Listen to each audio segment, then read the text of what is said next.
Hey, everybody. Welcome. Let's try that again.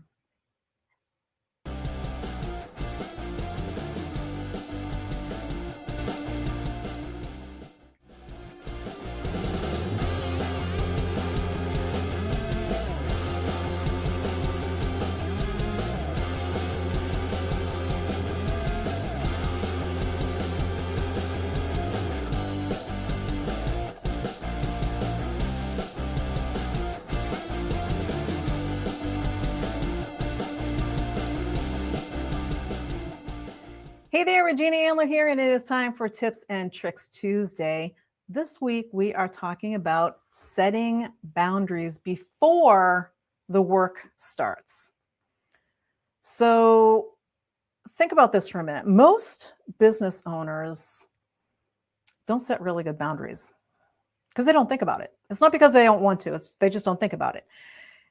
And then they try to fix a boundary problem in the middle of a project.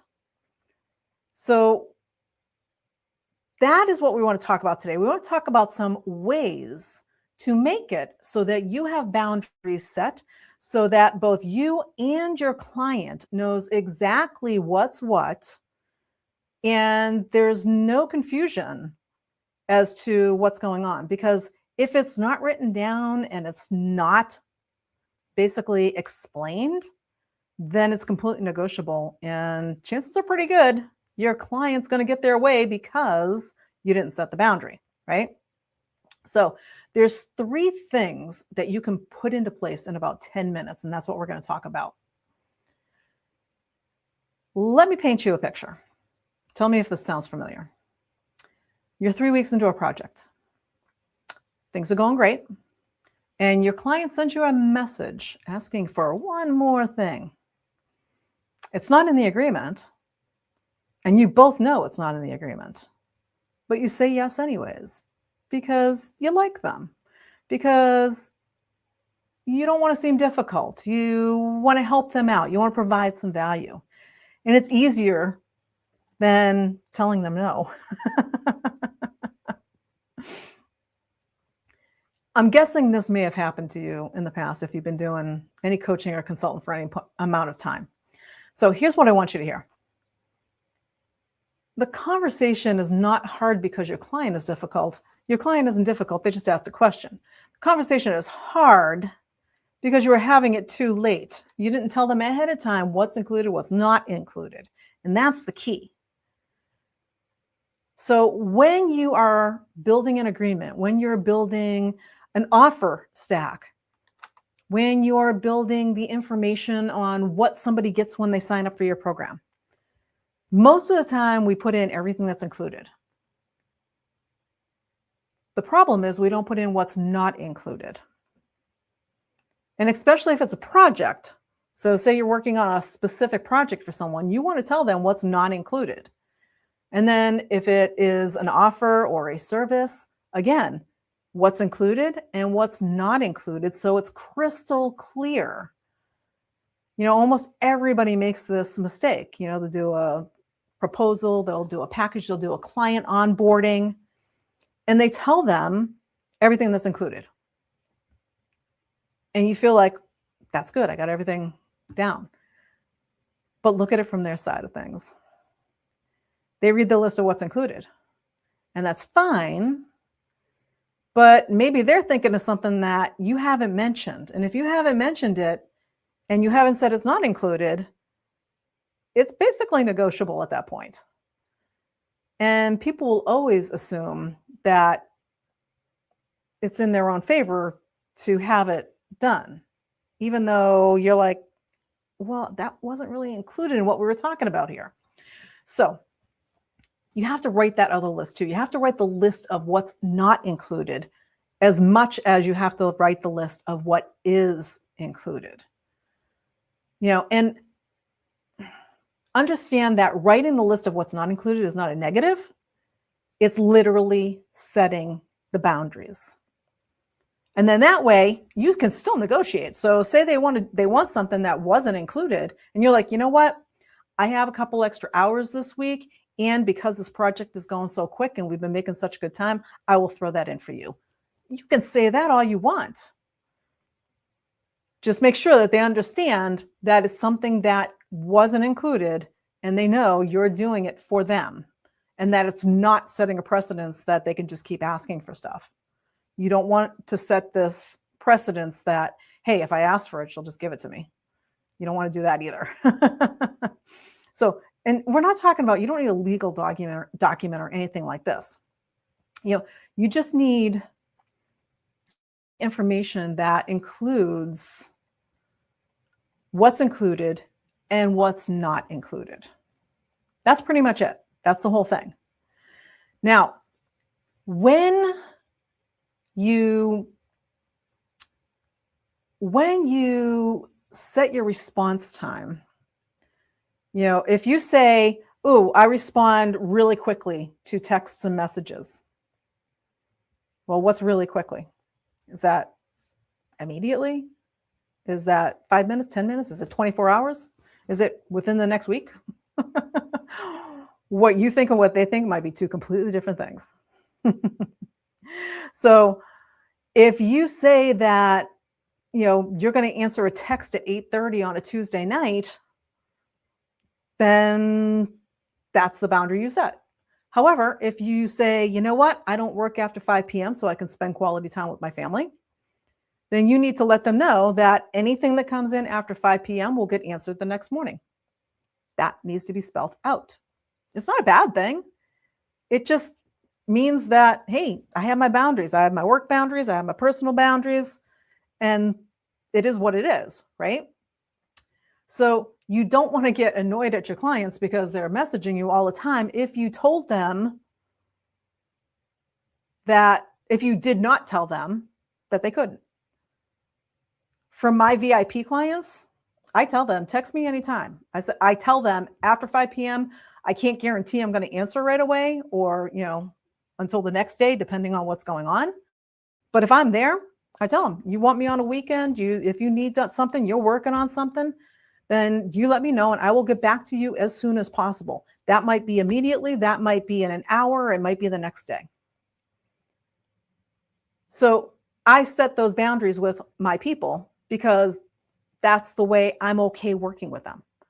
If you say, you know what, I work between the hours of 8 and 5 and I don't veer off of those hours, then let your clients know that that is the time and tell them how it works so that if they have a question at 6 o'clock at night, what happens? If they have a question at 7 o'clock in the morning, that they know that when you come in, I'll address it because you told them 5 p.m. Monday through Friday was your working time. So you need to set those boundaries. If you don't set those boundaries and you don't tell them anything, then guess what? It's fair game. And you're probably going to get messages all the time when you don't want them, if that's you. And your clients aren't trying to test you or be hard on you or anything. They just have questions. And you didn't tell them that, hey, I'm not available time. You didn't tell them anything. So they went ahead and asked. So in your onboarding, if you have a kickoff meeting, if you have a welcome email, you want to be clear about everything that you do and don't do so that those boundaries are set. If you only answer those messages Monday through Friday, let them know that. If it's you'll hear back from me within one business day, then tell them that. Tell them whatever it is that is right for what you do.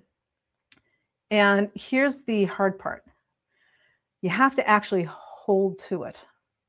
Meaning, if you say I work 8 to 5 p.m. Monday through Friday, and somebody messages you at 6 p.m. and you're like, oh, I'll just answer this quick one. Guess what? You just broke your own boundary and set a new precedent. And now your client's going to be like, well, she answered this one. I should probably answer another one too. Let me just keep this conversation going here. 9 o'clock at night, you're still going back and forth with this person. You're like, what is going on? Hey, you broke your own boundary. So you need to actually hold your boundaries.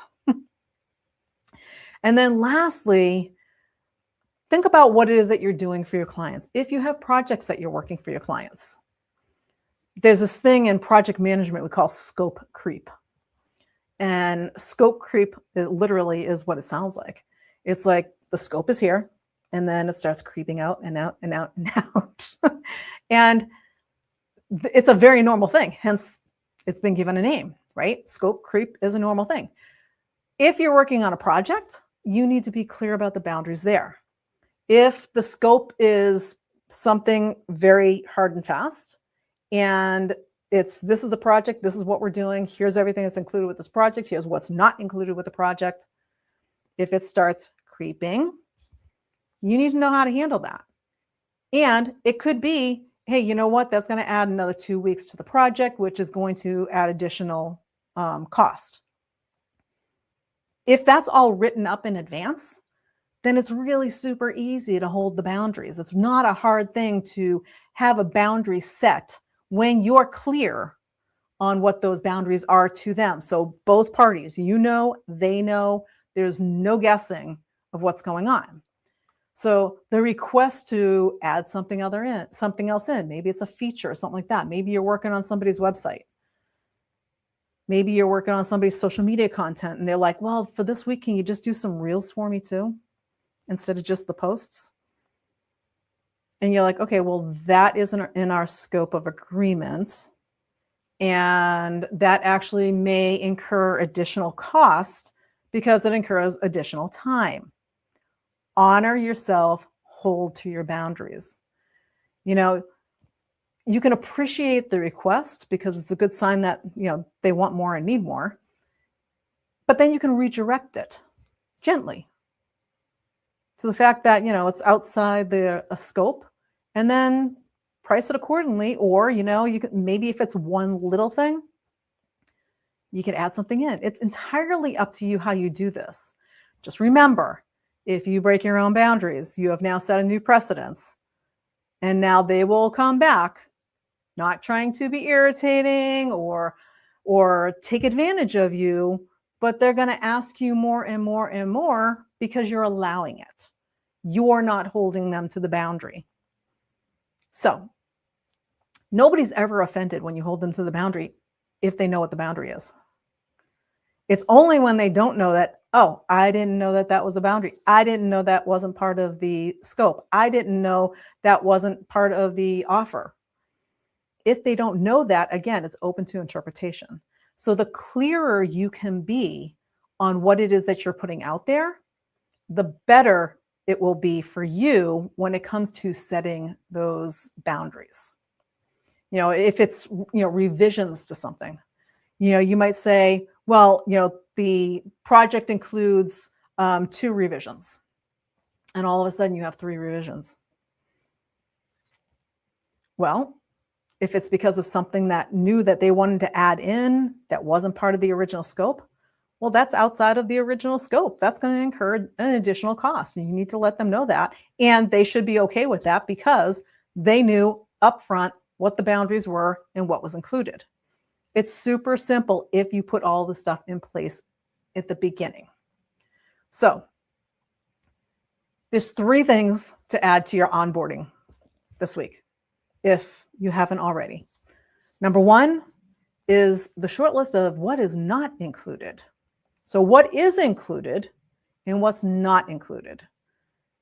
And then as a coach or a consultant, if it's about hours, the hours that you work, your response time, all that kind of stuff, just make sure it's clear in your onboarding. That's number 2, your response window. You know, out loud in plain words, I'm available Monday through Friday, 8 a.m. to 6 p.m. Outside of those hours, anything outside of those hours will be answered the next business day. Whatever it is that works specifically for you. You get to set whatever works for you. And then you want that 1 sentence for when that scope creep starts happening.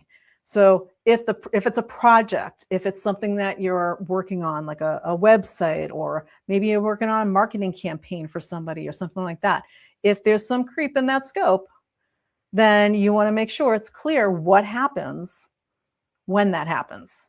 because it's not a matter of if it will happen, it's a matter of when. Any project I have ever worked on has had scope creep. So you want to make sure you've got that covered.